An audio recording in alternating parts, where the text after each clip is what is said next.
Esse é o Ancapso e nós vamos falar agora sobre a pesquisa da Paraná Pesquisas que saiu hoje e que aponta um cenário, de certa forma, parecido com o da Quaest, tá? Mas um cenário que pelo menos tem números mais realistas. Vocês sabem, a Paraná Pesquisas ela foi muito mais próxima do resultado final nas eleições de 2022, né? Então, assim, tem uma veracidade maior que a da Quaest. A Quaest sempre puxou muito o saco do Lula. Inclusive, na pesquisa da Quaest, eles fizeram um monte de perguntas do tipo, não, o que você acha se o Trump está ajudando, está atrapalhando, não sei o que lá. Umas perguntas que a verdade é que isso não tem como obter essa informação em pesquisa. Isso foi só mesmo para fazer propaganda, para dizer que o Trump está errado e não sei o que lá, e o Lula está certo, o Alexandre de Moraes está certo. Mas a verdade é que o que mostra nessa pesquisa aqui da Quaest e na pesquisa da Paraná Pesquisas aqui também, é basicamente a mesma coisa. O Lula tendo uma pequena melhora de avaliação, mas ainda muito ruim a avaliação. E Bolsonaro não sofrendo nada com isso. Apesar de coisa, é impressionante como é que o Bolsonaro ainda está na frente do Lula, mesmo depois de toda essa pancada, mesmo depois de toda essa pancadaria. Quanto mais o STF bate no Bolsonaro, mais o cara fica popular. É realmente incrível isso. Vamos entender esse caso aqui. Obrigado a você que está assistindo o nosso vídeo. Se você gosta do nosso conteúdo, por favor, deixe o seu like e se inscreva aqui no canal, né? Pois bem, a gente sempre faz essa ressalva que essas pesquisas todas não conseguem acertar muita coisa, mas dá para medir a temperatura da coisa de forma geral, né? E, de certa forma, embora o pessoal da esquerda esteja comemorando aqui, ó, Paraná Pesquisas, Lula vence todos os candidatos da direita e empata com o inelegível, né? Dizendo que só o Bolsonaro consegue tirar Lula em 2026, o que é falso. A gente vai ver que ele está falando aqui dos cenários de primeiro turno. E cenário de primeiro turno, cara, é aquela coisa que não tem lógica nenhuma fazer pesquisa a essa altura do campeonato, sendo que a gente não sabe ainda quem serão os candidatos de cada lado, né? Quem que vai estar nessa pesquisa, quem que não vai estar, no final das contas, na eleição, né? O que eu acho que chama atenção nessa pesquisa, o que mais chama atenção é o que apontou o pessoal do Diário do Poder aqui. Preso e sob pancadaria há anos, Bolsonaro aparece à frente do Lula em empate técnico, né? Então, mesmo no primeiro turno, o Bolsonaro ainda aparece à frente de Lula e no segundo turno com uma boa vantagem à frente do Lula, embora em empate técnico nos dois casos, tá? Então tá aqui, ó, esse aqui é o principal resultado. Você pode ver que o Lula empatou com o Bolsonaro, Michele Tarcísio no segundo turno.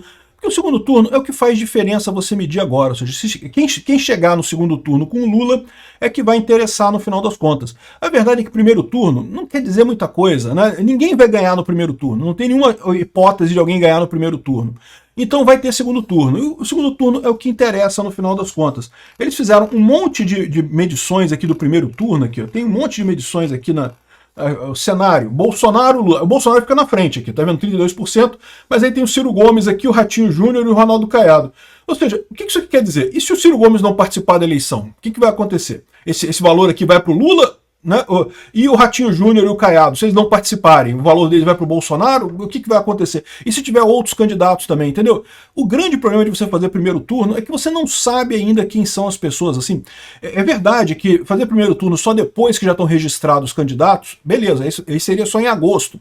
Mas chegando perto da eleição, a gente vai ter uma noção melhor de quem serão de fato os candidatos nessa eleição. Por enquanto a gente não tem isso, né? Então, assim, esse resultado aqui não quer dizer muita coisa, esse cenário de primeiro turno. E diz o pessoal do DCM, aqui, o Diário do Centro do Mundo, folhetim comunista, né? Dizendo que Lula vence todos os candidatos da direita e empata com Bolsonaro. Empata não, perde para Bolsonaro, né? Mas, de novo, é cenário de primeiro turno, né? Primeiro turno tá aqui, ó. O Lula com a Michele, mas botaram a Michele, botaram o Renan Filho, botaram o Ronaldo Caiado, o Ratinho Júnior.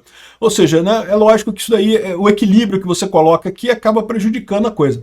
Verdade seja dita, a Paraná Pesquisa foi pelo menos honesta de botar dois candidatos de esquerda, o Renan Filho e o Ciro Gomes, e dois de direita, o Ratinho e o Caiado, né? Então meio que equilibrou um pouco a perda de votos aqui. Mas ainda assim é um negócio complicado, você não sabe quem é que vai, né? Então essas medições de primeiro turno aqui eu acho muito pouco razoável, né? Agora, a grande questão é justamente no segundo turno. Aí sim, o segundo turno é que é uma coisa importante, porque independentemente de quem for, alguém vai passar com o Lula para o segundo turno, e aí que a gente tem que ver esse negócio. E aqui você vê claramente que o Bolsonaro ganha do Lula com bastante folga, inclusive, 44-41, ou seja, 3 pontos de diferença. É verdade, como a margem de erro é de 2 pontos percentuais para mais ou para menos, então isso daqui ainda seria um empate técnico, né? A Michele também ganha do Lula, o Tarcísio fica com empate numérico aqui, exatamente empate numérico aqui do Tarcísio com o Lula. Colocaram aqui pela primeira vez o Rogério Marinho como uma opção do PL. O Rogério Marinho, ele é senador pelo Rio Grande do Norte, pelo PL, então ele é um cara de direita, é um cara que tem o apoio do Bolsonaro e coisa e tal, mas o primeiro teste dele aqui, ele dá bem perto do Lula aqui, né? É verdade, né? Ficou atrás do Lula aqui, por ser menos conhecido, né? E a grande coisa que esse pessoal não mostra nessa pesquisa aqui, como eu sempre ressalto, é que, embora a Michelle esteja só um pouquinho à frente do Lula e o Tarcísio esteja empatado com o Lula e o Rogério Marinho um pouquinho atrás do Lula, na prática, todos eles têm muito mais espaço para crescer do que o Lula, né? O Lula tem uma rejeição muito grande, né? E a tendência é piorar à medida que o tempo for passando. Então, todos eles têm muito mais potencial de crescimento na eleição do que o Lula. Então, se o Bolsonaro é outro que é mais complicado. Eu acho que o Bolsonaro está na frente do Lula aqui, mas o potencial de crescimento dele também é limitado. Ele e o Lula teriam um potencial de crescimento ali meio limitado nessa história. De qualquer forma, o PL tem outras opções excelentes aqui para isso, né? O Rogério Marinho é a primeira vez que colocam o nome dele aqui. Me parece um bom nome, né? Mas, de novo, eu faço sempre essa ressalva. O importante para mim é quem o Bolsonaro vai escolher no final das contas, né?